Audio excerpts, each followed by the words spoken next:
This is Profit from the Inside with Joel Block. Insights to give your business the inside track. And now, here's your host, Joel Block. Do you ever wonder what your business would be like if your employees got along and they didn't bring all the drama to the workplace? To answer that question, Cy Wakeman. Cy, this is a killer question because this is such a big problem. It almost sounds like we're talking about teenagers and siblings. You know, and in some way we are talking about employees who don't evolve mentally past that age of adolescence where they really come to work focused on scorekeeping, tattling, gossiping, comparison, venting, judging. It's a crazy cost to businesses today. This isn't just workplace. I mean, this is the whole United States, and I think it's being made worse by social media. It's being made worse by what we bring to social media. Social media itself, when used in a higher level of consciousness, is a profound connector. So it's not about the vehicle, but it certainly is the way we are showing up both at work and at home. Well, it certainly gives a medium to people who, want to do all this like show me, look at me, kind of behavior. So first of all, so what does all this mean? What is drama? You're an expert in drama, and I am. You're on the road to the audience. I'm a drama researcher, and I research how much drama there is in the workplace. And we define drama as emotional waste, emotional expense. Any behavior or even thought process that takes away from happiness and results at work. So drama can be anything from, venting, tattling, scorekeeping, resisting change, withholding buy-in, believing that it's your employer's job to engage you. It's any time that an individual's in low self and victim-minded and placing the responsibility of their success and happiness on external circumstances. And we've been able to quantify this 2.5 hours per person per day, 816 hours per year, per head count, per person that is in complete waste in the workplace. It's energy you can upcycle and put back into results and engagement at work. It's a huge opportunity. So you're saying that something like a third of all the time that people spend at work, a third of the payroll that companies pay is just flying out the window. It is. And it's not only a time that people are less productive, it's a time that they spend feeling miserable and making other people around them miserable. So it's not that they're not working hard, but they're working hard like with a grudge. It's people walking around going, this is sick and wrong. This is no way to run an organization. I should be consulted. I shouldn't be asked to do things I wasn't given decision-making power over. It's just the way of approaching the world that makes it harder than it ever needs to be. I mean, is this like a victim mentality kind of thing, or is this something different than that? It's definitely a victim mentality, and we've been able to quantify it. And a lot of people think it's just a cost of doing business, and it's a huge missed opportunity, because if drama is emotional waste, the way we get rid of waste in a workplace is with a good process. So the way to get rid of emotional waste is with a good mental process. And I really believe the role of a leader isn't about inspiring or motivating others. I think it is teaching people good mental processes so that they can move through life more skillfully. And when I was a therapist promoted to a leader, I was shocked at how many employees and leaders approach the world with really poor mental processes, seeing the world through the lens of their own ego, that they are a victim and everybody else is a villain. And the reason they can't succeed is their circumstances. And it's a lack of accountability and a lack of self-reflection and a lack of good mental processes. This mental process thing, I mean, that seems like it falls in the category of what therapists do, not what leaders do. Well, and therein lies the problem, because what therapists do is after people have crashed their cars and they're down in the dumps, we teach them ways to see the world more accurately and use better mental processes. But what I've found is the role of a leader is I can help you do that on the daily, and it can connect you into joy and misery. So for instance, when I would get together with my team as a leader, I started to realize they had two issues. One, they didn't know how their own mind works. And so they kept getting played by their own ego. They would believe everything they thought. So somebody would walk down the hall and they would think, oh, they didn't say hello to me. They think that ever since they got the promotion, they're better than I am. And they wouldn't realize that the ego loves certainty over accuracy, and they would believe they're thinking. And then they would treat that person rudely, and it would just be off and running. So I had to teach people how their mind works. And then I had to teach people how the world works. And that's what leadership is to me, because most people didn't understand how their mind works. They would believe their own thinking without question. And they didn't understand how the world works. And the world really works with some very set principles. Happiness, it's a choice. It is not about your conditions. It's about your accountability level. Suffering is completely optional and most often self-imposed. Like, once they started to figure out how their mind works and how the world works, they were able to move very skillfully with little drama and little waste through really tough, complex situations. And it made them members of a dream team almost instantly. It wasn't years of development. It wasn't years of classes and interning and apprenticing. It was minutes of taking somebody from one place, which is low self, to a high level of consciousness to see their life differently and then act on their world differently.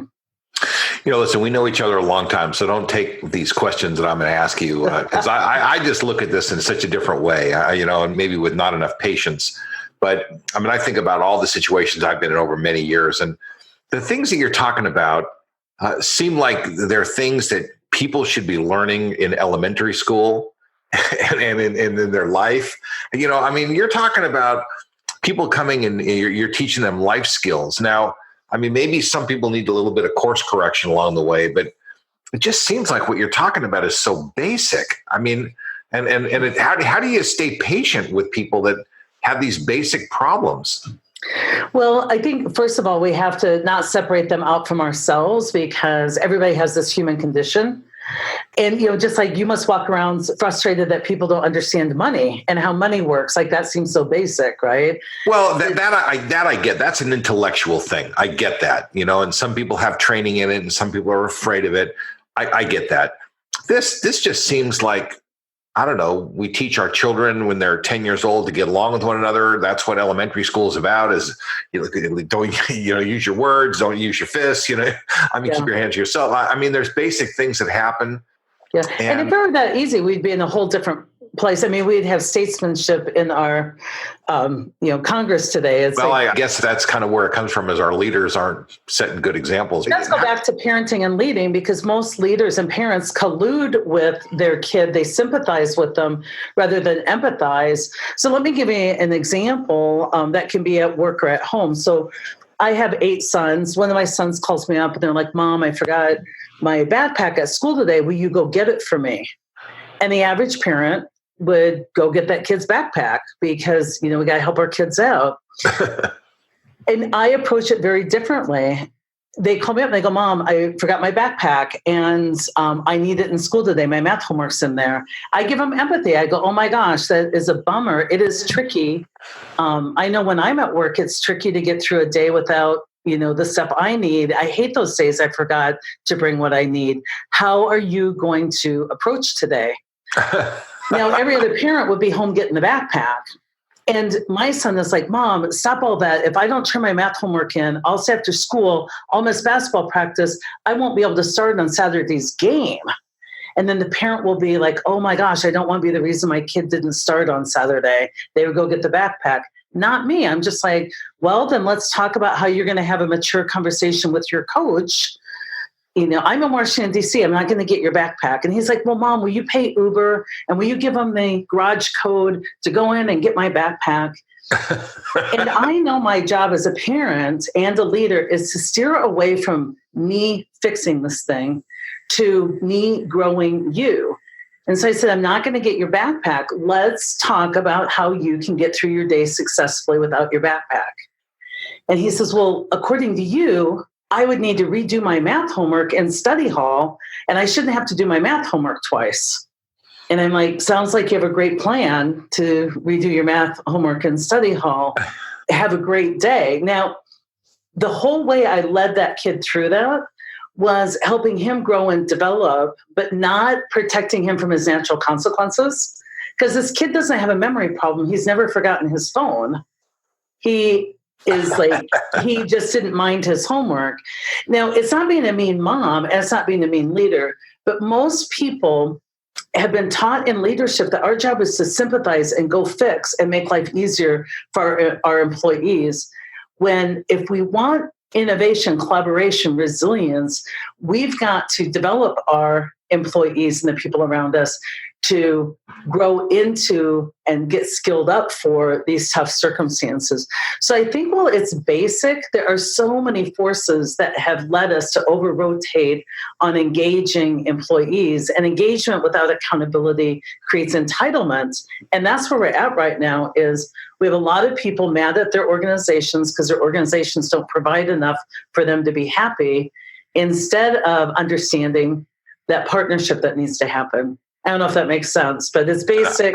I love the parenting example. Yeah. Because I parent the same way, a little bit of tough love. You know, you want to stretch people, not break them. You know, you want to push them to the edge, but you want to hurt them.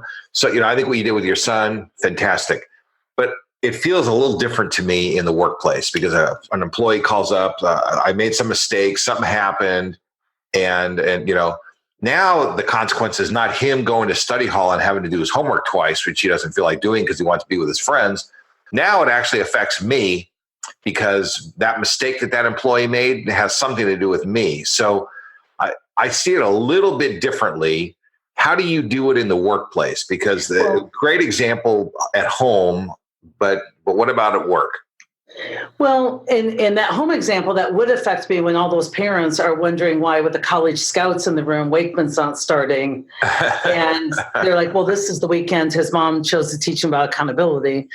But I would tell you that it is an ego story that I've got to take extreme metrics and bypass the growth of my people because I'll take the hit of this. What you're going to take the hit of is an incapable employee working for you from now on. Let me give an example. I was leading nurses in a surgical area, and a nurse showed up for her first shift of the day. She goes in, she's preparing the patient for surgery, going through like a checklist. And while she's doing that, the patient becomes hysterical. And the nurse is really taken aback. Like the patient's like, let me out of here, get me my clothes, do not touch me. Well, come to find out there's a mistake in the medical record. And the nurse was preparing the patient for a hysterectomy, and the patient came in for like a nose job. So the patient's hysterical. The nurse is like, this is ridiculous. She's furious. And she comes to find me, her leader, and she's like telling me her story. Admissions can't manage the way I have a paper bag, and they're idiots. And if I did my job like they did their job, and she's venting. Now, most leaders would rush off to fix that with the patient. But a good leader, I think a modern leader, I said, whoa, wait a minute, take a deep breath, just reset your sympathetic nervous system. Answer me a question. If you were great right now, what would great look like? And she paused and she's like, if I were great, I'd be back in the room. And she knew exactly what to be doing. And all I need to do is say, then go be great. And she did, because here's the life hack that most people don't understand about how your mind works. You can be in low self or high self, just not at the same time. When you're in low self, you're seeing the world through the lens of ego. You are judging, not helping. You are the victim. When you're in high self, you're seeing all these possibilities of how you could have impact. Low self, you're using the smallest part of your intelligence. High self, you're using all of your intelligence. How do you get from low self to high self? The simple act of self-reflection. How do I get you from ego to high self? I ask you a question, because it's impossible to vent and self-reflect at the same time. So as a skilled leader, I don't jump into the ego story of this is going to be a hit for my business. I jump into the moment that says, I need to call you to greatness so that we are approaching this issue with all of our intelligence in partnership, up to and including apologizing to the client or the patient and fixing it. Right now, people get into taking action out of low self before they've properly even heightened their awareness of all the portals, all the places they could go to access innovation or help. Is the number one thing that keeps us out of innovation is employees making mistakes and leaders fixing it. I love this because this is the inside track to getting people to a higher level. It really is. And Self-reflection is the inside track. Well, here's the thing that I noticed, though, is that when you ask the question, I call these like a turning point where somebody goes from black to white like in a second. And you, it's a light switch. It's like a little light switch on your forehead that you can just flip up. And you took that nurse out of anger to a new consciousness, like in a second. And a simple question did that. What would a great person do right now? And then go do it. What are some other awesome questions that make that happen? Because that is a cool concept. We call it, my TED Talk, I did 3 questions that will change your life. And this active self-reflection is the ultimate drama diffuser, which is in a minute how you can eliminate this great waste, right? That would take you 20 minutes of venting and just put that person right back into play. So another question I love to ask is, what do you know for sure?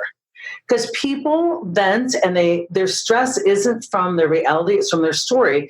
So somebody will come in and they're like, well, the client's trying to get away with this and they're trying to lowball us and they're going to make all of these requests and you know how this is going to play out and this is where this is going to end up and we're going to end up losing the contract. I'm like, what do you know for sure? Well, the client wants me to call him back. Then go call him back, right? So most of the time when people come in, they come in with their story and they're super stressed. And when I ask them, what do you know for sure? It releases the ego's grip on their view of the world, which is a victim. So like somebody came in and they're like, my boss is a micromanager. He treats me like a child. I need to confront him and to, tell him to quit micromanaging. I'm like, your boss is a micromanager. Is that true? Can you possibly know that to be true? What do you know for sure? And she goes, well, he micromanages me. I go, what does he do? It came down to he called her 3 times a day and checked on her project statuses. And she's like, he treats me like a child. I'm like, how much budget does he give you? Well, he gives me $3 million. They don't usually give children $3 million. Like, here's what she came down to. That one question took a boss who micromanaged her and treated her like a child. I said, just meditate with that one question. It'll set you free. She had a boss who preferred more detail than she liked to give. That was her big problem. Once you frame it like that, it's pretty simple to reconcile. That maybe you have a discussion. Gee, you seem to like more detail than I am comfortable providing. Yeah. How can I give you what you need? Or how can I increase your confidence in me? But most people, when they're in low self and they're venting, the problem's unsolvable because it's like there's a horrible boss involved who's a villain and they're the victim. And any suggestion you make won't work because, they know it won't. So that one question, like even in my personal life, like, my ex-husband who's trying to steal my boys from me and violate the custody agreement. And when I asked that question, like, well, what do I know for sure? He's a dad asking for an extra day with his kids over Thanksgiving. Like that one question changes everything. So that's an instant light bulb. Well, you know what? Part of it is just listening as an outsider. It's rational. It's rational. It's applying logic to emotion. Yeah, there's no emotion in the answer. And you're making it very rational. Another thing this makes me think, I think that grownups are just big children. Every single one of us, this is not anyone particular, me included, we all have a little kid inside of us that's just kind of like, yapping on our shoulder, whispering in our ear, telling us some stuff. And that's why if you don't know how your mind works, you'll be listening to that we call it the ego, that constant narrator of corrupted data. They're out to get me. Nobody likes me. This is a trick. Be very careful. Don't trust that person. Like, if you ask yourself, like, what do I know for sure? It gets you back into kind of an adult view of the world. So, all right. So a therapist might spend a year analyzing why you think this way. Your situation doesn't care about that. I don't care. It just like flips the switch and says, look, forget about whatever your baggage is. What do you know for sure? And let's just talk about that. Because it doesn't matter where your baggage comes from. There are no new stories. If I played the ego tape in all of our heads, they're all the same. It may have come from a different circumstance, but the ego is the ego, and it has been for 2,000 years of writing about the ego. Another question I use a ton to get people to stop judging and start helping is, what are you doing to help? Or if it's for me, how can I help? I have somebody come into my office and they're complaining about IT, and IT has screwed up this data conversion, and IT is a mess, and Karen, their leader, is a nut job. And I just stop it. I go, whoa, what did you do to help? And the person's like, well, what do you mean? What did I do to help? I'm like, our colleagues in IT are struggling. What did you do to help? And even to the point where people who work for me on the back of their badge have a question, what can I do to help? And whenever they're judging somebody, I insist they ask that question. It's just instant behavior modification. They come in, I go, who are you mad at? Karen, great. Let's go find Karen. Karen, Tammy was just in my office sharing her love and concern for her colleagues in IT. She has a question. Go ahead, Tammy. And Tammy goes to the IT person, what's one thing I could do right now that would help? And I set as a leader a micro boundary that I set all the time with language. People come in and they're like, we got 3 patients dumped on us. And I say, let me translate. We have 3 new admissions. How do we handle new admissions? What's the process? And so I'm just constantly helping them ego bypass, jump from that low self to high self. And self-reflection is the ultimate drama diffuser. And it's this technique that I've done for years, I've written about, that now people are trying, and it's blowing their minds. It's absolutely a life hack, an inside track that every leader needs to know how to lead self-reflection to move from ego to beyond ego. So you're sort of saying that the reason that people behave the way they do is less important than just changing the behavior. It's absolutely unimportant. Everybody has the human condition. The reason people behave this way is because they are human. They don't know how their mind works, and they don't know how the world works. And so you can teach them how their mind works by flipping them into high self, and then you can teach them how the world works with some good business discipline. This is an awesome discussion. I'm so grateful for you sharing this material. I think that therapists would probably worry they're going to be put out of business, though, that they're going to take a guy who they would normally work with for a year, and in 5 minutes, the person is resolved. Not every situation. Not every condition. Some people have trauma, which is different. I mean, if your toggle switch is broken and you can't easily flip, you might need therapy. But for most of us, we can be in the same day in low self and high self, never at the same time. But for most of us, our toggle switch works. But I tell you what, I started as a therapist, and what this is based in is called cognitive behavior therapy. And not all therapists want to work with you for years at a time. A lot of therapists want to teach you how your mind works and how you can move beyond it. And, but Joel, like most people, they've lived with this mind their whole life and they don't know how it works. Most people are blown away when I tell them that thing up there that's constantly thinking is not you, it's your ego. And they're like, what? And I'm like, you're not the thinker, you're the observer of your thinking. And you're getting played by your ego all the time whenever you believe everything you think without question. They don't believe it. So I go, okay, tomorrow morning when you wake up, notice, do you wake up and say, I shall start thinking now? Or do you wake up and you're already being thought? And the answer is you're already being thought, but most people think that's them. They think they're the thinker.